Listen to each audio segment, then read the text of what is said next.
नमस्कार फ्रेंड्स, स्वागत आहे तुमचं पुन्हा एका व्हिडिओमध्ये। तर आज मी बनवलेले आहेत पेढे। तुम्ही या पेढ्यांना मोदकचा आकारही देऊ शकता। तर दिवस मावळलेला आहे आणि आज सण आहे पोळ्याचा। गणपती बाप्पा देखील लवकरच येणार आहेत। तर म्हटलं चला एक छानशी रेसिपी तुमच्या सोबत शेअर करते। तर आज मी तुम्हाला दाखवणार आहे मोदकची रेसिपी। मी ते पेढेच्या ह्याच्यामध्ये बनवले आहेत, कारण माझ्याकडे मोदकचे मोल्ड नाही आहेत। तर तुमच्याकडे तुम्ही ते खरेदी करून घेऊन या ते मोल्ड आणि अशा प्रकारे तुम्ही ते बनवा। तर इथे रेसिपीला खूप आधीपासून सुरुवात झालेली आहे।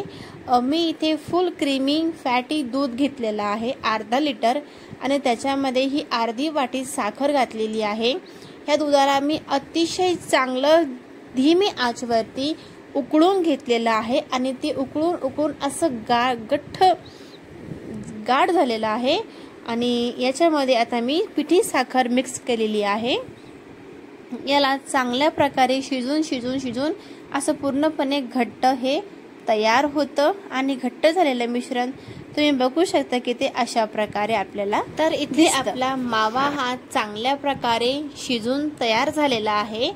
हे बघा किती छान आणि क्रीमी टेक्स्चर त्याला आलेला आहे। थोडा वेळ अजून म्हणजे की अजून 10 मिनिटं याला अजून आपल्याला शिजू द्यायचं आहे। चांगलं ते अजून चांगल्या प्रकारे घट्ट होईल। आणि हे असं झालं की याच्यामध्ये आपल्याला 1 चमचा गावरान तूप देखील घालायचं आहे। तूप यासाठी घालायचं आहे की हे चिटकू नये आणि जरी चिटकलं तर ते सहजपणे पातेलं सोडून देऊ आणि आपल्या हातालाही लागू नये। तर हे आमचं गावरान तूप आहे जे मी आजच विकत घेतलेलं आहे आणि खूप दाणेदार खूप सुंदर हे तूप आहे आणि खूप स्वस्त मस्त दरामध्ये मला मिळालं। तर तुम्ही ते बघू शकता। मी एका ताटामध्ये त्याला मिश्रणाला काढलेलं आहे आणि मिश्रण चांगल्या प्रकारे थंड होऊ दिलेलं आहे। आणि आता हे थंड झालेल्या मिश्रणाला मी हाताने चेक करत आहे की आता याचे गोळे बनवू शकतात का, म्हणजे असे गोल गोल पेढ्यासारखे। तर हो, आता हे बनायला एकदम रेडी आहेत। तरी ते मी हाताला थोडंसं तेल लावलेलं आहे, म्हणजेच की तूप हाताला चिटकू नये आणि चांगल्या प्रकारे एकजीव त्याचं करून घेतलेला आहे। त्याला हाताने थोडंसं मळलेलं आहे मी। आणि हो बघा, तुम्ही यामध्ये विलायची पूड देखील टाकू शकता, माझ्याकडे ती अवेलेबल नव्हती।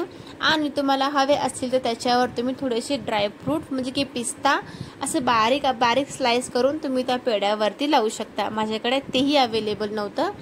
तर मी छोटासा प्रयत्न करून बघायचा विचार केला होता। म्हटलं घरच्या घरी मावा पेढा आपल्याला जमतो का।